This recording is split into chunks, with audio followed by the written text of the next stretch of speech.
Hai semuanya, selamat datang di channelnya Hobi Bunga, teman-teman semua. Dimanapun teman-teman berada, baik yang dekat maupun yang jauh, tetapi tetap dekat di hati.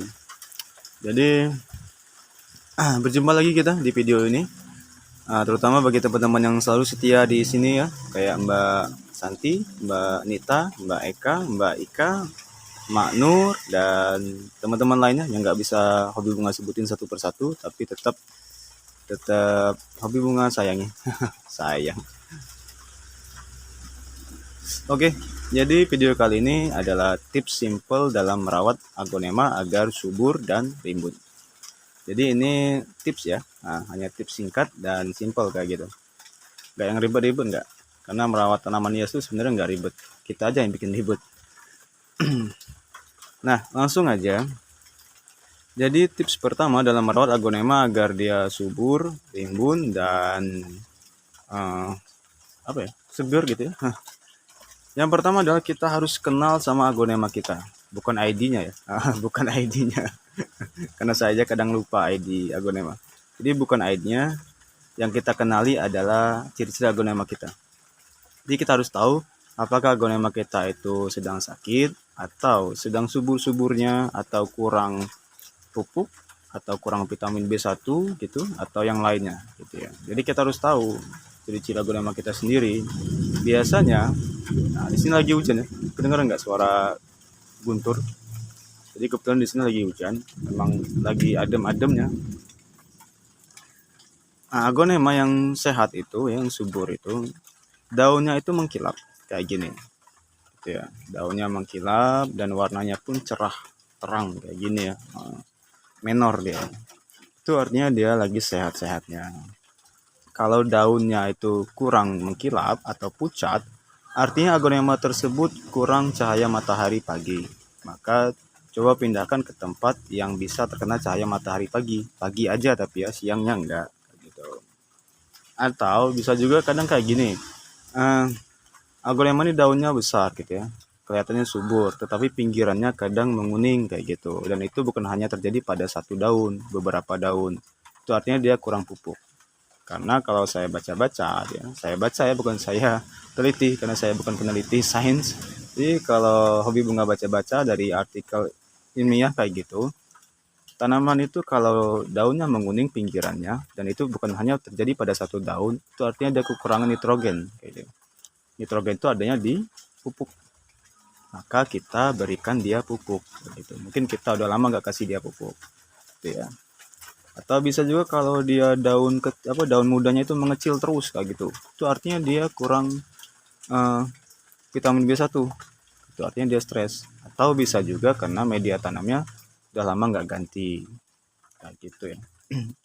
Jadi kita harus benar-benar tahu ciri-ciri dari aglonema kita. Apakah dia sakit atau yang lainnya. Ya harus kenal kayak gitu. Namanya juga hobi. Kecuali kalau kita nggak hobi, kita hanya sekedar penjual, ya nggak masalah. Tapi penjual pun harus tahu juga ya. Kalau nggak, mati semua tanaman. Kayak gitu. Itu tips pertama. Tips kedua adalah jangan terlalu banyak menggunakan treatment. Oke. Jadi di sini maksudnya seperti yang saya bilang sebelumnya, treatment itu semuanya bagus dan baik kayak gitu ya. Selama itu masuk akal. Tetapi bukan berarti harus kita coba semuanya, itu enggak. Kita harus coba satu persatu atau kita pakai satu saja kayak gitu. Dan kita tunggu sampai hasilnya maksimal. Bukan berarti kalau kita pakai treatment A udah seminggu enggak kelihatan hasilnya, terus kita ganti treatment B dari si B kayak gitu. Enggak juga berhasil, kita ganti treatment dari si C gitu. Enggak kayak gitu ya. Karena aglonema ini atau tanaman hias lainnya pun sama. Kalau dia sering-sering ganti treatment, yang jadinya dia stres kayak gitu, dia sakit, bukan malah subur gitu. Makanya kebanyakan ada yang curhat atau yang bilang, "Bang, saya udah pakai yang ini, tapi kok jadi kerdil, jadi sakit." Nah, itu dia alasannya. Karena terlalu sering ganti treatment gitu ya. Yang A bilang kayak gini, yang B bilang kayak ini, semuanya benar, nggak ada yang salah, hanya saja kurang sabar. Gitu. Jadi kita ini merawat tanaman ya. Kita bukan main sulap. Nggak bisa dia hari ini kita treatment, besok langsung langsung besar gitu, hasilnya maksimal. Enggak. Dia butuh proses semuanya. Gitu ya. Terus yang ketiga, tips dari saya adalah jangan sering dibongkar. Nah, ini kebanyakan kalau kita nggak sabaran itu sering kita bongkar. Gitu ya.